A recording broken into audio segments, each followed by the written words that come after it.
My name is Suresh Kochate. Today, we're going to look at Afghanistan.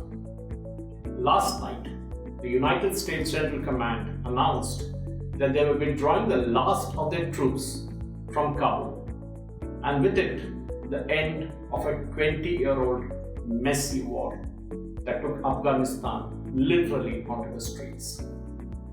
The United States, like the Soviet Union earlier, now is licking its wounds. They will have to do a lot of post-mortem to understand where things went wrong. And for the Taliban, it's not going to be an easy game either. As we saw during the Kabul airport attack, the ISIS is active and kicking, especially the Afghan affiliate. The Taliban made a couple of crucial mistakes as they were sweeping into Kabul and other provinces. They opened up the prisons and let out thousands of IS prisoners. That was a tactical mistake. As they say in English, what you sow, you reap.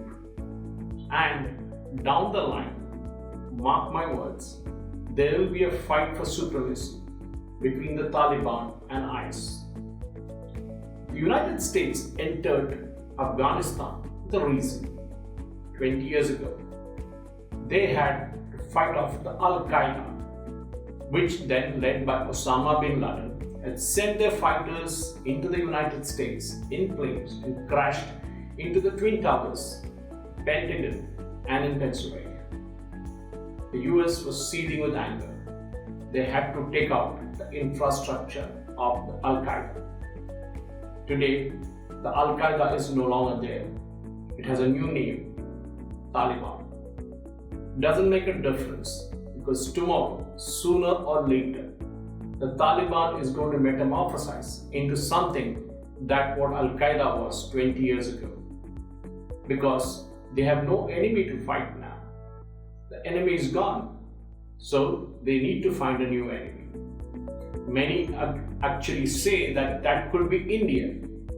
But that is far-fetched because India is geographically away and Pakistan knows that any attack that happens through their territory and India will not take it light. And for sure, Al-Qaeda remnants who are now metamorphosized into IS will seek to fight the Taliban on their home ground. And sooner or later, with the regional satraps and the warlords that Afghanistan is famous for, we are going to see a fight for fetch. The United States may have withdrawn because it was a plan that was started by President Obama, and later President Trump, and now President Joe Biden. In the process, President Joe Biden has been made look like a weak president. His ratings are down, and understandably so. He's nervous. He's itching for action. Will we see the Taliban respecting the deal they signed in Doha?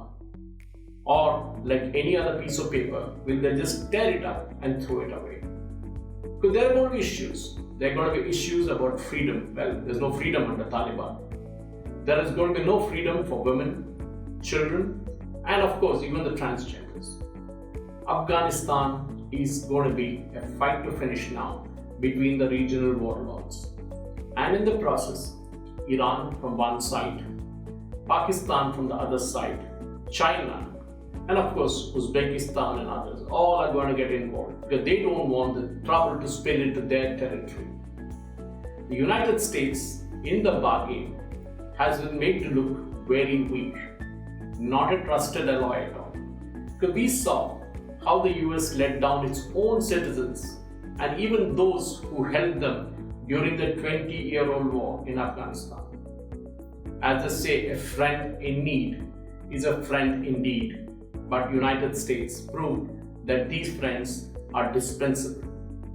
They no longer are there. They even gave away the biometrics to the Taliban. They left behind numerous military hardware, including Black Hawk helicopters. The Taliban possibly wouldn't know how to fly them, but they will get somebody from Pakistan, the renegades, to come and do that job for them. In the process, what happens to the Afghan economy? Afghan funds have already been frozen by the United States in various banks that are located in the United States. More importantly, the opium trade, which the Afghans are very famous for, will need to find its way through Pakistan, and the United States will keep a hawk's eye on that. For sure, there is going to be lithium and other minerals which Afghans are going to trade. The Taliban needs money because they, till now, were facing a pressure of fighting an enemy, as I told you earlier. Now that the enemy is not there, they won't share the riches among themselves. And ladies and gentlemen, it's all going to be a royal mess. Afghanistan has been this way for centuries. And now, as I say, history is repeating itself. The first time, it's a tragedy. The second time, it's a comedy. And sure enough, it's a comedy of errors. Thank you for watching.